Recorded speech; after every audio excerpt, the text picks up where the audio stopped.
நீங்கள்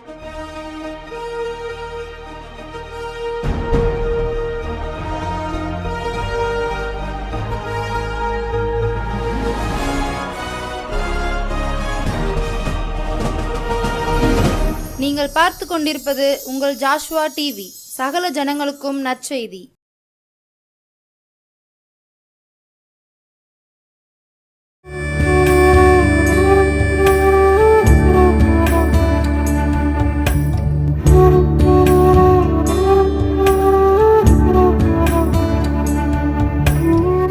நம்முடைய ஆண்டவரும் உலகத்தின் இரட்சகருமாகிய இயேசு கிறிஸ்து தந்த இந்த நல்ல நாளில் உங்களோடு பேசுவதிலே மிகுந்த சந்தோஷம்.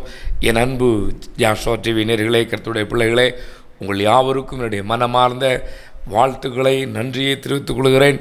உங்களுடைய ஜெபத்தினால் சேனைகளின் கர்த்தர் இதுவரை நம்முடைய ஊழியத்தை வல்லமையாய் தம்முடைய கிரியைகளை நடப்பித்து இருக்கிற என்று நிரூபித்து கொண்டிருக்கிறார். கடந்த நாள் கூட ஆசீர்வதித்தார். உங்களுடைய ஜெபம் இன்னும் எனக்கு தேவையாக இருக்கிறது. உங்களுடைய ஜெபங்களில் என்னை நினைத்து கொள்ளுங்கள். நானும் உங்களுக்காய் ஜெபிக்கிறேன். கர்த்தர் பெரிய காரியங்களை செய்வார். இந்த நாளிலே விசேஷமாய் நாம் வழக்கம் போல் ஒரு 2 ஜெப குறிப்புக்காய் ஜெபித்து இந்த நிகழ்ச்சிக்குள்ளாய் செல்ல இருக்கிறோம். எனக்கு அன்பானவர்களே, கர்த்தருடைய கிருபையினாலே கடந்த நாட்கள் நடந்த கன்வென்ஷன் கூடுகை இன்னும் துதிய ஆராதனையிலே அநேகர் கொடுத்த ஒரு பெரிய ஒரு ஜெப குறிப்பாக இருக்கிறது. அநேகர் கொடுத்தது சமாதானமே இல்லையா. எனக்கு எல்லா வீட்லேயும் அதான் இருக்குது, சமாதானம் இல்லை. என் கணவர் என்னை புரிந்து கொள்வதில்லை என்று மனைவி சொல்லுகிறாள். என் மனைவி என்னை புரிந்து கொள்ளவில்லை என்று கணவன் சொல்லுகிறார். என் பிள்ளைகள் என்னை கவனிப்பதில்லை என்று பெற்றோர்கள் சொல்லுகிறார்கள். பிள்ளைகள் சொல்லுகிறார்கள், நான் என்ன செஞ்சாலும் எங்கள் பேரண்ட்ஸ் கோவப்படுதாங்க, எங்கள் மேலே அன்பே இல்லை, பாசமே இல்லை. ஏன் இந்த வீட்டுக்கு நம்ம பிறந்தோம், இந்த வீட்டில் பிறந்தோம், ஏன் நம்ம இருக்கோம்னு என்ன வருதுங்கிறாங்க. சமாதானம் வேணும். ஆமேன்னு சொல்லுங்களேன். அநேகருடைய வீடுகளில் தெய்வீக சமாதானம், கர்த்தருடைய வல்லமை, கர்த்தருடைய கிருபைங்க நிறைந்திருக்கணும். அதுக்குடைய ஜெபம் தேவையாக இருக்கிறது. எனக்கு அன்பான கர்த்தருடைய பிள்ளையே, வேதத்தில் விதமாய் சொல்லியிருக்குது, புத்தியுள்ள ஸ்திரீ தன் வீட்டை கட்டுகிறாள் என்று. என் அன்பு கர்த்தருடைய பிள்ளைகளே, அதிகாலையில் தேவனை தேடுங்கள். உங்கள் குடும்ப காரியங்களை அவரிடத்தில் ஒப்பு கொடுத்து விடுங்கள். அப்பா, இந்த நாளுக்கு இது தேவை. நீர் என் பிள்ளைகளை பாதுகாத்துக்கொள்ளும், என் கணவனை பாதுகாத்துக்கொள்ளும், எனக்கு நான் என்ன செய்ய வேண்டும் என்று கற்றுத்தாரும் என்று ஒவ்வொருவரும் கேட்கும் பொழுது சமாதானம் தானாய் வரும். ஆமேன்னு சொல்லுங்களேன். சமாதான பிரபுவை அழைப்போம்மா. மகா இரக்கமும் கிருபையும் உள்ள எங்கள் பரலோக பிதாவே இயேசு அப்பா, மனிதன் தனிமையாக இருப்பது நல்லதல்ல என்று சொல்லி ஏற்ற துணையை தந்து குடும்பத்தை ஆசீர்வதிக்கிற தெய்வமே, ஒவ்வொரு குடும்பத்துக்கும் சமாதானம் வேண்டாண்டவரே. சமாதானம் இல்லையே என்று புலம்புகிற பல லட்சம் ஜனங்கள் இருந்து கொண்டிருக்கிறார்களே, எங்கே சமாதானத்தை தேடலாம், அதை எப்படி நாம் கண்டடையலாம் என்று சொல்லி விதவிதமான முறையில் சமாதானம் கிடைக்காதா என்று, என் இருதயத்துக்கு ஒரு கொஞ்ச நேரம் நிம்மதி கிடைக்காதா என்று ஏங்குகிற பிள்ளையை பாருங்கப்பா. தேவனே, மனதிறங்குமப்பா. சமாதானத்தை இலவசமாய் தருகிற தெய்வம் நீர் அல்லவா. சமாதானத்தை நிரந்தரமாய் தருகிற தெய்வம் நீர் அல்லவா. சமாதான காரணர் நீர் அல்லவா. வேதத்திலே சொல்லப்பட்டிருக்கு, எங்களுக்கு சமாதானத்தை உண்டு பண்ணும் ஆக்கினையை நீர் ஏற்றீர் என்று. உம்முடைய சமாதானத்தை ஒவ்வொரு வீட்டிலையும் விளங்க பண்ணுங்க. உம்முடைய நாமத்தின் மகிமைக்கென்று உம்முடைய பிள்ளைகள் ஆண்டவரே சாட்சிகளாய் மாறட்டும். நசரனாகிய இயேசு கிறிஸ்துவின் நாமத்தினாலே இன்றைக்கு இந்த நிகழ்ச்சியை பார்க்கிற, இந்த நிகழ்ச்சியை இப்பொழுது ஜெபித்துக் கொண்டிருக்கிற ஒவ்வொரு வீட்டுக்கும் சமாதானம் வரட்டும் இயேசுவின் நாமத்தினாலே. நீர் சொல்லியிருக்கிறீரே, ஒரு வீட்டுக்கு செல்லும் பொழுது அந்த வீட்டை வாழ்த்துகள் என்று. நான் உம்முடைய அடிமைகிற அதிகாரத்தோடு இன்றைக்கு இந்த குடும்பத்தை ஆசீர்வதிக்கிறேன், வாழ்த்துகிறேன். சமாதானமும் சந்தோஷமும் நிறைந்திருக்கட்டும் பிதாவே. ஆமேன், ஆமேன், ஆமேன். அடுத்தபடியாக ஒரு ஜெப குறிப்புக்காய் ஜெபித்து நம் வழக்கம் போல் கர்த்தருடைய வார்த்தைக்கு சொல்ல இருக்கிறோம். கடன் பாரத்தோடு இருக்கிறோம் என்று அநேகர் சொன்னார்கள். அதிலும் கடந்த நாள் ஒரு கன்வென்ஷன் கூடுகைக்கு போயிருந்த பொழுது ஒரு 5 வயது சிறுவன் சொல்லுகிறான், ஆனால் எங்கள் அப்பா குடிச்சு கடன் ஆயிட்டாரு, எங்கள் வீட்டை விற்க போகிறாங்கண்ணே, நாங்கள் வீட்டை விற்றுட்டா எங்கே போவோம்? சின்ன பிள்ளையோட இருதயத்தை பாருங்க ஐயா.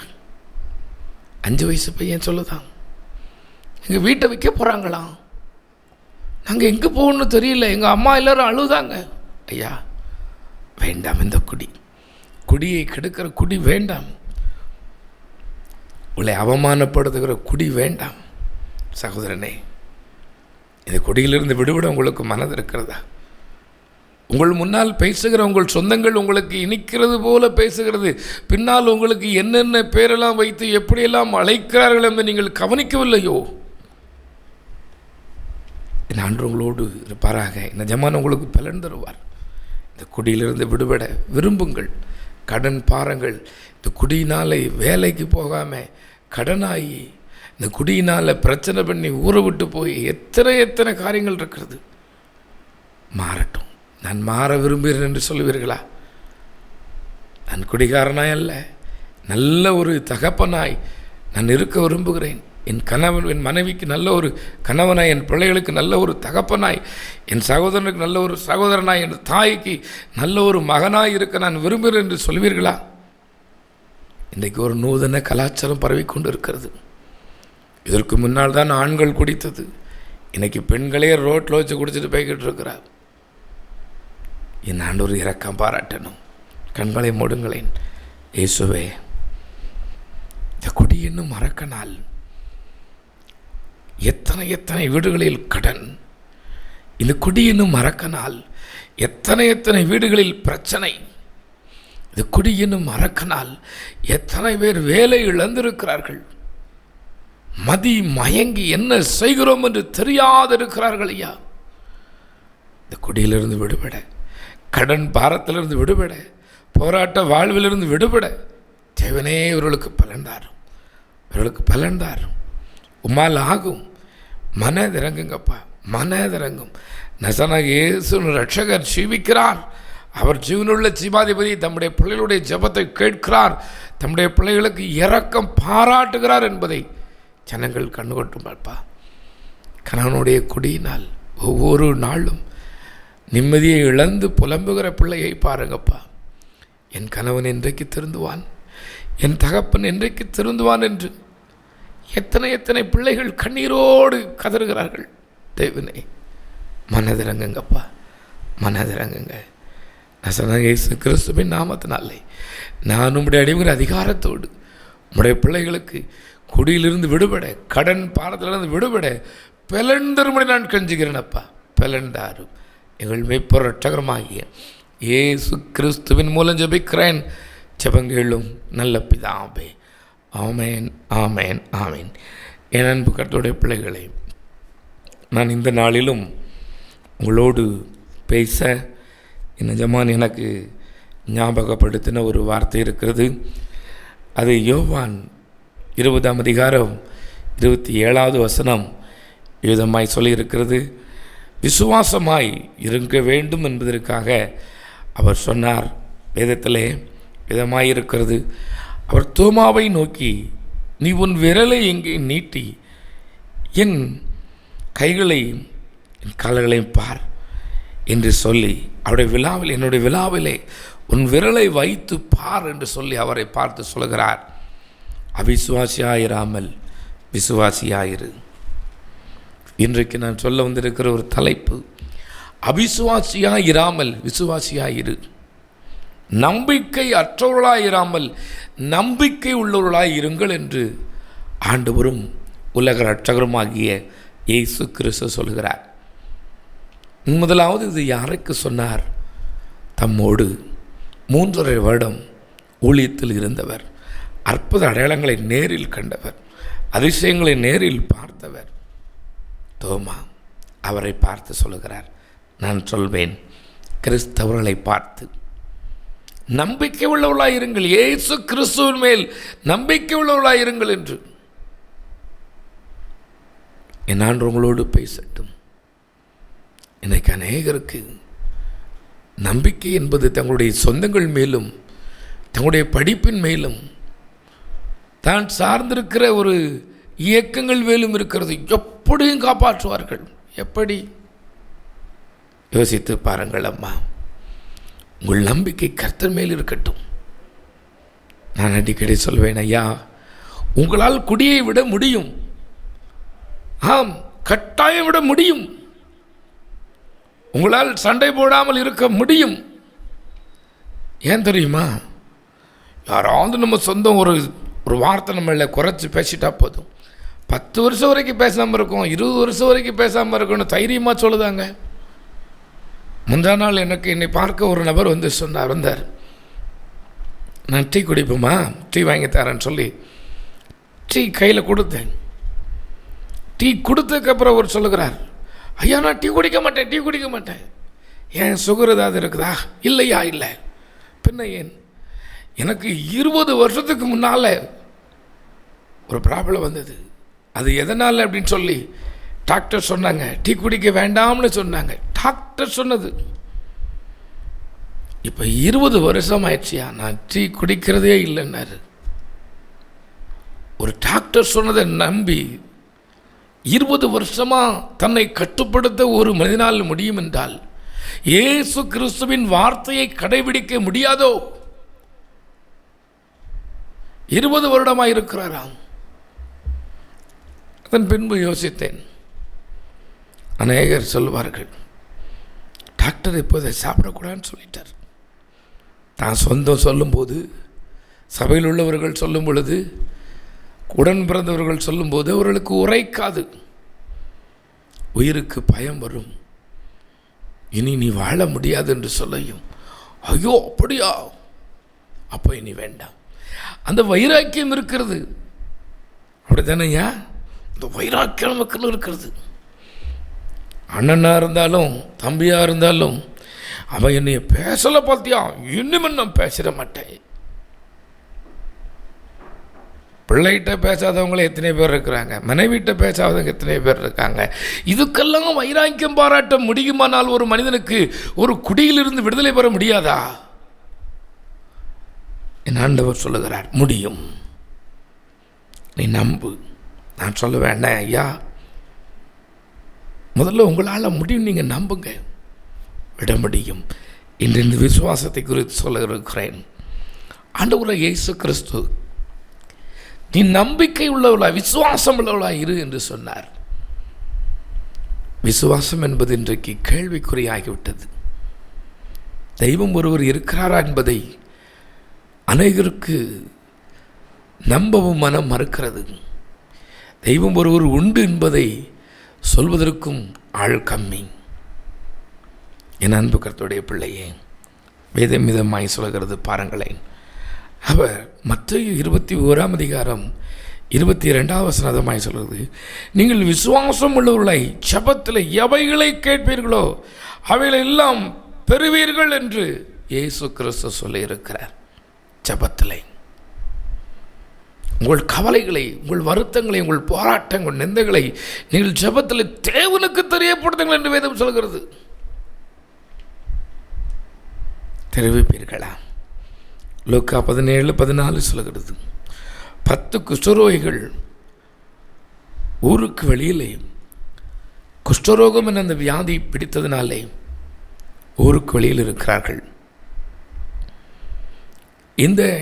அந்த நாட்களின் ஆசாரியர்கள் சொல்லியிருக்கிறார்கள், அன்றைக்கு இருந்த ஆசாரியர்கள் தான் நியாயாதிபதியாய் தலைவராய் எல்லாமாய் இருந்தார்கள். அவர்கள் சொன்னார்கள், உனக்கு இந்த வியாதி வந்து விட்டது, இந்த வியாதி மற்றவர்களுக்கு பரவக்கூடாது, உன் சொந்தங்களுக்கு பரவக்கூடாது, இந்த ஊரில் உள்ள ஜனங்களுக்கு பரவக்கூடாது, அதனால் இனி நீ ஊருக்கு வரக்கூடாது என்று சொல்லி ஊருக்கு வெளியே அனுப்பிவிட்டார்கள். இந்த குஷ்டரோகிகளாக சேர்ந்து 10 குஷ்டரோகிகள் சேர்ந்து ஊருக்கு வெளியிலே கூடாரம் அடித்து, அங்கே இந்த ஜனங்கள் பக்கத்தில் யாரும் வந்துவிட்டால் தீட்டு தீட்டு என்று கத்த வேண்டும். முகத்தை மூடாமல் தாடியை மாத்திரம் மூடிக்கொள்ள வேண்டும். யாரையும் தொடக்கூடாது, பக்கத்தில் என்று பேசக்கூடாது. அப்படிப்பட்ட சூழ்நிலையிலே என் ஆண்டவராகிய இயேசு கிறிஸ்துவை பற்றி இவர்கள் கேள்விப்பட்டிருக்கிறார்கள். என் எஜமான் எவருக்கும் இரக்கம் செய்கிற தெய்வம். நான் நினைக்கிறேன், இவர்களுடைய வருத்தத்தை பார்த்து எப்படியெல்லாம் புலம்பி இருப்பார்கள். ஐயா, நான் ஆசையாய் கொஞ்சம் கொஞ்சமாக பணம் சேர்த்து வீடு கட்டணும் ஐயா. அந்த வீடு கட்டி முடிக்கிறதுக்குள்ளே எனக்கு குஷ்டரோகம் வந்துருச்சு. அந்த வீட்டுக்குள்ளே நான் போக முடியல ஐயா. நான் இன்றைக்கு ஊருக்கு வெளியிலே அனாதை போல் என் சொந்தங்கள், என் பிள்ளைகள், என் சகோதரன் எல்லோரும் இருக்கிற பொழுது இங்கே நான் இருக்கிறேனே என்று அவன் புலம்பின சத்தம் என் எஜமானுக்கு கேட்டுவிட்டது. ஒருவன் புலம்பி இருப்பான், ஐயா, நான் ஆசையாய் எவ்வளவாய் நினைத்தேன், எனக்கு பிள்ளைகள் உண்டு, என் தாய் தகப்பனை கவனிக்க வேறு ஒருவரும் இல்லை, நான் தான் கவனிக்க வேண்டும். ஆனால் எனக்கு இந்த குஷ்டரோகம் வந்து விட்டதே, என்னால் ஊருக்குள் செல்ல முடியவில்லையே, நான் என்ன செய்வேன் என்று புலம்பின புலம்பல் என் எஜமானுக்கு கேட்டுவிட்டது. அவரே அந்த வழியாய் வந்தார். என் சகோதரியே, குடியினால் உன் குடும்பம் படுகிற வேதனையை, நீ படுகிற வேதனையை என் ஆண்டவர் அறிந்திருக்கிறார். கடன் பாரத்தினால் நீ தவிக்கிற அந்த தவிப்பு, கடனோடு நான் ஏன் இப்படி வாழ வேண்டும், என்றைக்கு இந்த கடன் பாரம் என்னை விட்டு நீங்கும், என்றைக்கு என் வீடு சமாதானமாய் இருக்கும் என்று நீ புலம்புகிற அந்த புலம்பலை எஜமான் கேட்டுவிட்டார். வந்ததோ இந்த குஷ்டரோகிகள் வருகிறாங்க, ஐயா நாங்கள் சுகமாகணும் அப்படின்னு. வேற ஒன்றும் சொல்லலை. வேதம் சொல்லுகிறது, விசுவாசம் உள்ள ஜெபம் பிணியாளிகளை ரட்சிக்கும் என்று. விசுவாசத்தோடு என் ஆண்டவர் சொன்னார், நீ போய் உன்னை யாரு குஷ்டரோகி ஊருக்குள்ளே வராதன்னு சொன்னாங்களோ அவங்களுக்கு போய் காமி அப்படின்னார். உன்னையெல்லாம் நீ எல்லாம் லாயக்கெல்லாம் ஆகாதவன்னு சொன்னாங்க பார்த்தீங்களா, அவங்களுக்கு முன்னால் தான் தேவன் உங்களை உயர்த்துவார். அங்கே போய் சொன்னான், நீ அவங்களுக்கு போய் காமி. சுகமாகலை. வேதம் சொல்லுகிறது சுகமாகலை. போகும்போது தான் சுகம் நடக்குது. ஆமேன்னு சொல்லுங்களேன், சத்தமாக சொல்லுங்களேன். நீ விசுவாசத்தோடு, நீ நம்பிக்கையோடு இன்றைக்கு இந்த தெய்வத்தை நீ அழைப்பாயானால், நீ எந்த நிலையில் இருந்தாலும் சரி, உன்னை யார் கைவிட்டிருந்தாலும் சரி, இயேசு கிறிஸ்து கைவிட மாட்டார். என் அன்பு சகோதரனே, 10 குஷ்டரோகிகள் போகிறார்கள். ரொம்ப ரொம்ப யோசித்து பார்ப்பேன். அப்படியே ஒரு 2 கிலோமீட்டர் இருக்குன்னு வச்சுக்கூடுவோமே ஊர். ஒரு 1/2 கிலோமீட்டர் போகும்போதே இவன் நம்பிக்கையோடு போகிறானான்னு பார்க்குறதுக்கு தான் ஆண்டவர் அங்கே வார்த்தையை சொல்லி நீ போன்னு அனுப்பிட்டார். இவன் நம்பிக்கையோடு போகும்போதே அப்படி நானாக இருந்தேன் செய்வேன், பார்த்துட்டே போவேன். அப்படி தானே, என் கை இப்படி இருந்துச்சேன், அப்படி சரியாயிட்டான், என் கால் இப்படி இருந்துச்சு, சரி அப்படி பார்த்துட்டே போவேன். ஒருத்தன் சொல்லியிருப்பான் 1/2 கிலோமீட்டர் வரையுமே, அண்ணே அண்ணே அண்ணே பாருங்கள், அண்ணே பாருங்கள், என் கையை பாருங்கள் சரியாவது பாருங்கள், ஏன் என்னுடைய இந்த கருப்பு அந்த வெள்ளெல்லாம் அந்த புண்ணெல்லாம் மாறுது பாருங்கன்னு சொல்லியிருப்பார். 10 கிட்டேயே போயிருப்பார். ஒவ்வொருத்தரும் எனக்கு என் நெத்தியில் இருக்கிறதெல்லாம் அப்படிப்பா, ஏன் ஒன்றும் இல்லை போல தெரியுது, இது தொடர்ந்து பாரு, என் முகத்தை பாரு, என் கையை பாருன்னு சொல்லி ஒவ்வொருத்தரும் சந்தோஷமாக போனாங்க. எதனால்? நம்பிக்கையோடு. இன்றைக்கு நம்பிக்கையோடு ஜெபிப்பீர்களா? என் ஆண்டவர் அதைத்தான் விரும்புகிறார். யோவான் 4ஆம் அதிகாரம் 49ஆம் வசனத்திலும் ஒரு சம்பவம் இருக்கிறது.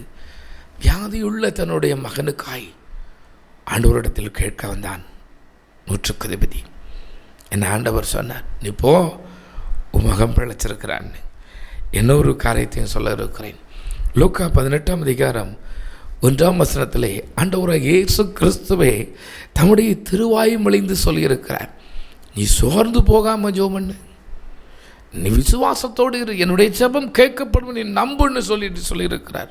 ஒரு பட்டணத்திலே ஒரு அநீதியான ஒரு நியாயாதிபதி, நல்ல நியாயாதிபதி கிடையாது, அன்னைக்கு இல்லாமல் இருந்திருக்கிறார். அந்த ஆள் ஒரே ஒரு அநீதியான ஆள், தொட்டு வாங்கிட்டு இந்த பக்கம் பேசக்கூடிய ஆள், தப்பை சரின்னு சொல்கிற ஆள், சரியை தப்புன்னு சொல்கிற ஆள், பணம் வாங்கிக்கிட்டு சொல்கிற ஒரு அநீதியான ஒரு நியாயாதிபதியின் இடத்தில் ஒரு ஏழை விதவை போய் சொன்னாளாம், ஐயா, எனக்கும் என் எதிராளிக்கும் இருக்கிற பிரச்சனையை பாருங்கள்.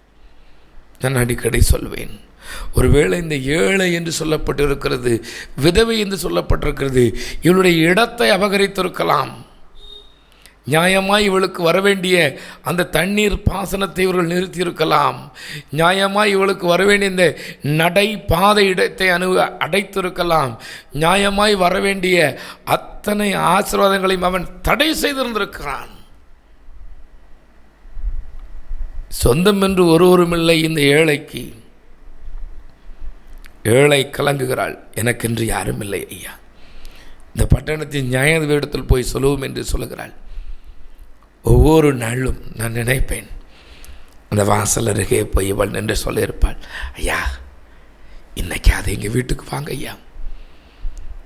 என் வாசல் வரைக்கும் அவன் சோறு வச்சிட்டா ஐயா, நடந்து போக முடியல, என் வீட்டையும் இடிச்சிடும்னு சொல்லி இடிச்சிட்டான், என்னை நடக்க விட மாட்டேக்கான், இருக்க விட மாட்டேக்கான்னு சொல்லியிருப்பான். இவர் சொல்லியிருப்பார், இன்றைக்கி நான் அவசரமாக போயிட்டு வரேன், நாளைக்கு பார்ப்போம், நாளைக்கு பார்ப்போம். ஏதாயிலும் தரவாள் என்று எதிர்பார்த்துக்க, இங்கே ஒன்றும் இல்லை. ஒவ்வொரு நாளாயிற்று. இந்த அநீதியுள்ள நியாயாதிபதிக்கு ஒரு நாள் ஒரு உணர்வு வருகிறது, நான் தொட்டு வாங்கிட்டு என்ன வேணாலும் செய்கிற ஆள், என்கிட்ட போய் நீதி எதிர்பார்த்து இவ தினந்தோறும் நடக்கிறாளே, இவ தினந்தோறும் நடக்கிறதுக்கு நான் நல்ல மனிதன் அல்லவே, நான் நீதி செய்ய மாட்டேன் என்று இந்த ஊருக்கே தெரியுமே, ஆனாலும் இவள் என் மேல் நம்பிக்கை வைத்திருக்கிறாள்.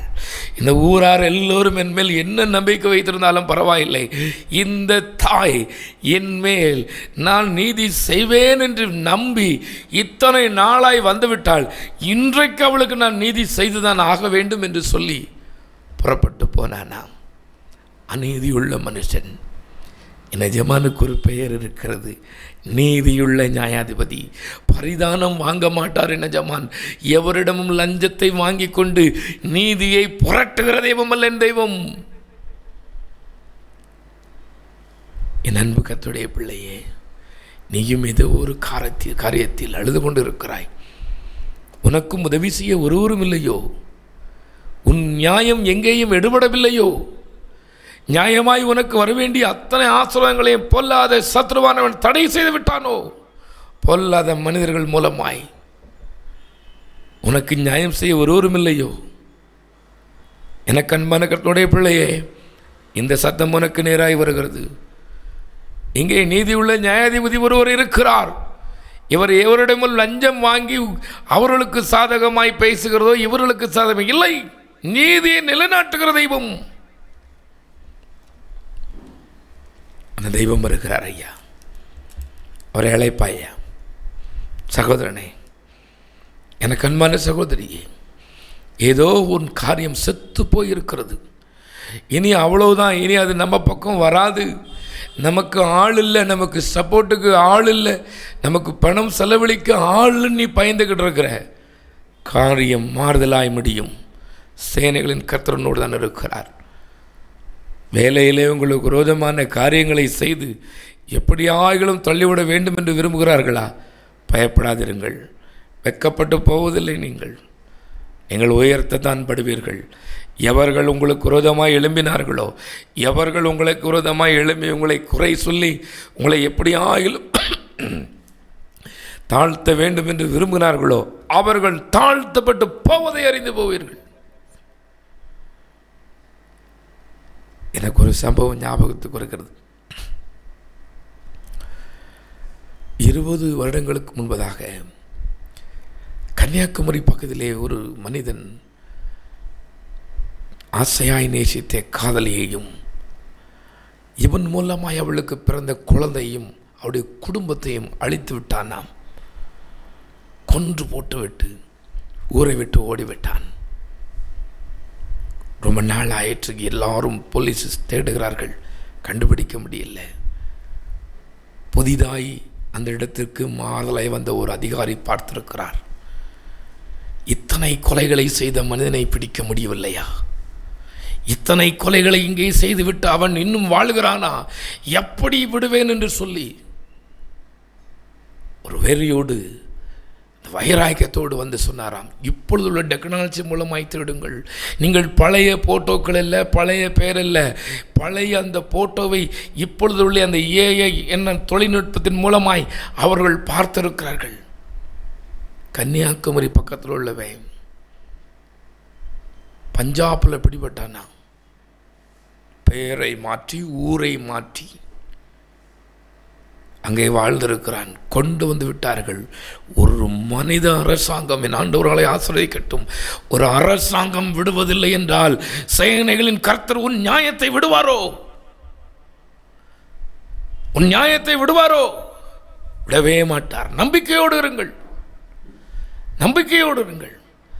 சத்துருவானவன் எத்தனை வேடமிட்டு வந்தாலும் அத்தனையும் மாற்றி உங்களுக்கு நன்மை தர தேவன் போதுமானவராய் இருக்கிறார். கண்களை மூடுங்களேன். மகா இரக்கம் கிருபையும் உள்ளவரே, விசுவாசம் உள்ளவர்களாய் இருங்கள் என்று நீர் சொல்லியிருக்கிறேன். நான் விசுவாசிக்கிறேனப்பா. இன்றைக்கு இந்த குடும்பத்துக்கு செத்துப்போன அந்த நியாயத்துக்கு, செத்துப்போன அந்த நீதிக்கு ஒரு உயிர் வரட்டும் அப்பா.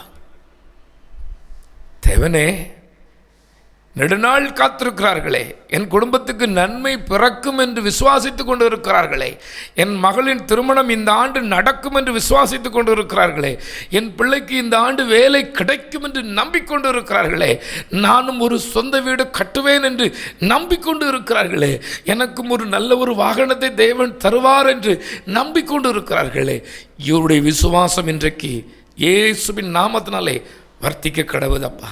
இவருடைய விசுவாசத்தின்படி இன்றைக்கு ஆகட்டும். இந்த நாளில் இவர்களுக்கு சுகம் உண்டாகட்டும். நசனாகிய இயேசு கிறிஸ்து ஜீவிக்கிறார், அவர் ஜீவனுள்ள ஜீவாதிபதி என்பதை நம்முடைய ஜனங்கள் கண்டுகொள்ளட்டும். நசனாகிய இயேசு கிறிஸ்துவின் நாமத்தினாலே நான் நம்முடைய அடிமை அதிகாரத்தோடு நம்முடைய பிள்ளைகளை ஆசீர்வதிக்கிறேன். ஆசீர்வதியும், ஆசீர்வதியும் பிதாவே.